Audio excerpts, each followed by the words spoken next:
एक वृद्ध व्यक्ति था जो स्वभाव का बहुत ही क्रूर, कर्कश और क्रोधी था। वो हमेशा क्रोध में रहा करता था। कभी किसी से उसने प्रेम से बात ही नहीं की। यदि कोई उससे पूछता या कुछ समझाने की कोशिश करता या प्रयास भी करता तो वो उसी पर चिल्ला देता। आते जाते लोगों को देख वो अक्सर अपशब्द कहा करता, उनका अपमान करता। पूरा गांव उसके इस व्यवहार से बड़ा परेशान था, लेकिन वृद्ध होने के कारण कोई उसे कुछ नहीं कहता और उसे पागल समझकर छोड़ ही देते। एक दिन एक बौद्ध भिक्षु भिक्षाटन करते हुए उस गांव में पहुंचते हैं। वो घर घर जाकर भिक्षा मांग रहे थे। सब जगह भिक्षा लेने के बाद वो उस वृद्ध के समक्ष भिक्षा मांगने जाते हैं तो गांव के लोग उन्हें वहां जाने से रोक देते हैं और कहते हैं कि कृपया कर आप वहां ना जाओ। उस घर में एक वृद्ध है जो स्वभाव का बहुत क्रोधी है, सभी को भला बुरा कहता है, उनका अपमान करता है। आपके साथ भी यही करेगा, इसलिए आप वहां ना ही जाओ। ये सुन बौद्ध भिक्षु मुस्कुराने लगते हैं और उसके घर पहुंच भिक्षा मांगते हैं। पहले तो वृद्ध सुनकर अनसुना ही कर देता है, लेकिन जब वो देखता है कि बौद्ध भिक्षु तब भी जा नहीं रहा तो वो क्रोध में बाहर आता है और उनके ऊपर कूड़ा कचरा लेकर फेंक देता है और कहता है कि आज के बाद मेरे द्वार पर भूल कर भी मत आना। तुम जैसे पाखंडी सन्यासी को मैं अपने घर का कूड़ा भी ना दूं, भिक्षा तो दूर की बात है, जाओ यहाँ से। इतना कह वो भीतर चला जाता है। गांव के लोग तुरंत बौद्ध भिक्षु के पास आते हैं और उनके ऊपर से कूड़ा साफ करने लगते हैं और कहते हैं कि क्षमा करें मुनिवर, किंतु ये व्यक्ति गांव के लोगों के साथ भी ऐसा ही क्रूर व्यवहार करता है, उनका अपमान करता है।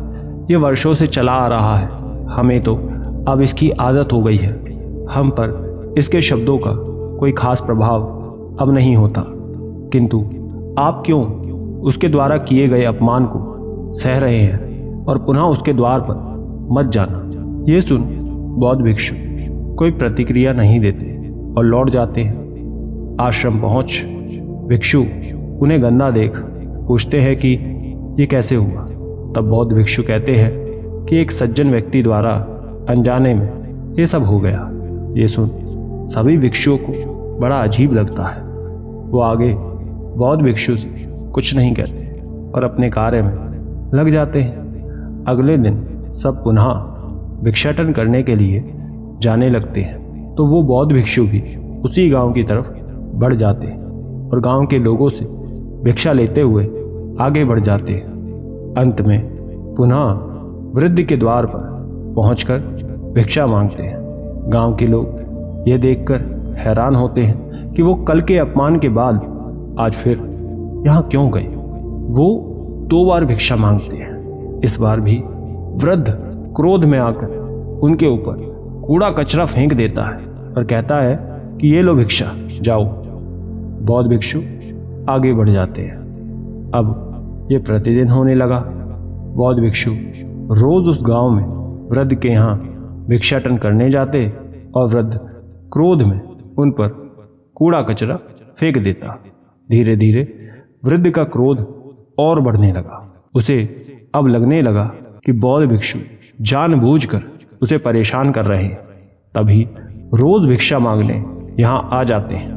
अब वो क्रोध में आकर जैसे ही उन्हें घर के द्वार पर आते देखता, उन पर पहले ही कूड़ा कचरा फेंक देता।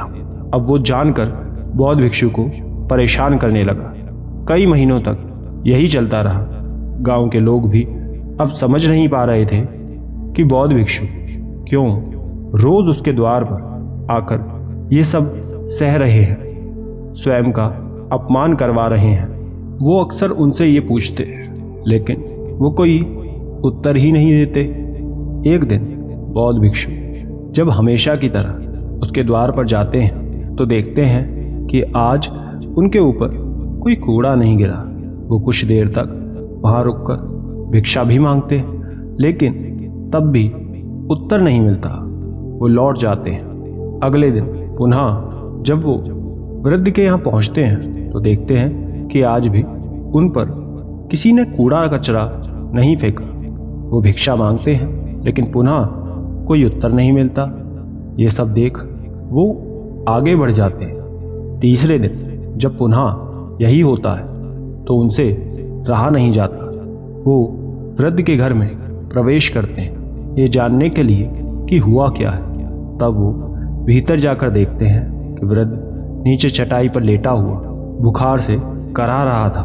उसकी तबीयत बिल्कुल ठीक नहीं थी। बौद्ध भिक्षु उसके समक्ष जा उससे पूछते हैं। वो वृद्ध के लिए बाहर जाकर जड़ी बूटी लेकर वहाँ आते हैं। उसके लिए दवाई बना अपने भिक्षा पात्र से वृद्ध को उठा खाना खिलाते हैं, दवाई देते हैं और पुनः लिटा देते हैं। ये सब वो पूरे 2 दिन तक वृद्ध के घर में रहते उसकी सेवा करते हैं। वृद्ध ये सब देख रहा था। उसका मन पश्चाताप से भरा हुआ था। जब धीरे धीरे वृद्ध ठीक हो जाता है और स्वयं से उठने लगता है तब वो एक दिन बौद्ध भिक्षु से कहता है कि मैंने आपके साथ इतना बुरा व्यवहार किया, अपमान किया। जैसा मैंने दुर्व्यवहार किया शायद ही कोई किसी के साथ करता है, लेकिन आपने तब भी मेरी इतनी सेवा की। मेरे दिए अपमान के बदले मुझे स्नेह दिया, सेवा दी। आपके स्थान पर कोई अन्य होता तो यूं ही छोड़कर चला जाता, लेकिन आपने ये सब नहीं किया। ऐसा क्यों? ये सब सुन बौद्ध भिक्षु किसी भी बात का कोई उत्तर नहीं देते और कहते हैं कि अभी आपको आराम की आवश्यकता है। आप अपने स्वास्थ्य का ध्यान रखें। ये कुछ दवाई यहाँ रखी हैं, इसे समय पर खाते रहिए और यदि आपको जब भी मेरी आवश्यकता लगे मुझे बुलवा लेना। मैं कल पुनः आपसे मिलने आता हूँ। ये सुन वृद्ध व्यक्ति की आंखों से आंसू बहने लगते हैं। उसके आंसू मानो रुकते ही नहीं हैं। ये देख बौद्ध भिक्षु उसके रोने का कारण पूछते हैं। तब वृद्ध उसके चरणों में गिरकर अपने दुर्व्यवहार के लिए क्षमा मांगने लगता है। बौद्ध भिक्षु वृद्ध को उठाकर कहते हैं कि पुरानी बातों को याद करने का कोई अर्थ नहीं, सब कुछ भूल जाओ और अपने आज पर ध्यान दो, अपने स्वास्थ्य को सुधारो। ये सुन वृद्ध कहता है कि तबीयत ही नहीं, अब मैं पूरा ही सुधर गया। मुनिवर, आपके स्नेह, विनम्र भाव, सेवा ने मेरे भीतर की क्रूरता को पूरा खत्म कर दिया। आपके इस व्यवहार ने मुझे सही मार्ग दिखाया है। आपके इसी व्यवहार ने मुझे सही मार्ग दिखाया। मुझे व्यक्ति के साथ कैसा व्यवहार करना चाहिए ये सिखाया। आपके साथ व्यतीत किए गए ये 2 दिन ने मेरे जीवन में बहुत बड़ा सकारात्मक परिवर्तन किया है। मैं आपका आभारी हूँ। अब से मैं भी सभी के साथ अच्छे से व्यवहार करूँगा। सबके प्रति करुणा, दया ये भाव रखूँगा। मुझे मेरे किए गए हर बुरे व्यवहार का दुख है, पछतावा है और अब वो पुनः कभी नहीं होगा। और तब बौद्ध भिक्षु लौट जाते हैं। उस दिन से वृद्ध का व्यवहार सभी के प्रति विनम्र हो जाता है। वो सभी के साथ अच्छे से रहता है। जब बौद्ध भिक्षु भिक्षाटन करने आते तो पहले से ही वो उनके लिए भिक्षा लेकर खड़ा रहता, उनसे बातें करता। गांव के लोग वृद्ध में ये परिवर्तन देख हैरान होते हैं कि जो वृद्ध कल तक सभी के साथ बुरा था आज वो कैसे बदल गया। वो बौद्ध भिक्षु से इसका कारण पूछते हैं। तब बौद्ध भिक्षु सभी को समझाते हुए ये कहते हैं कि व्यक्ति को हमेशा दूसरे के प्रति अच्छा व्यवहार रखना चाहिए। सामने वाले का कितना भी बुरा क्यों ना हो, आपको स्वयं के भीतर कभी किसी के लिए बैर नहीं रखना चाहिए। सभी के साथ अच्छे से रहना चाहिए। आपका ये व्यवहार एक ना एक दिन उस व्यक्ति पर भी असर ज़रूर डालता है।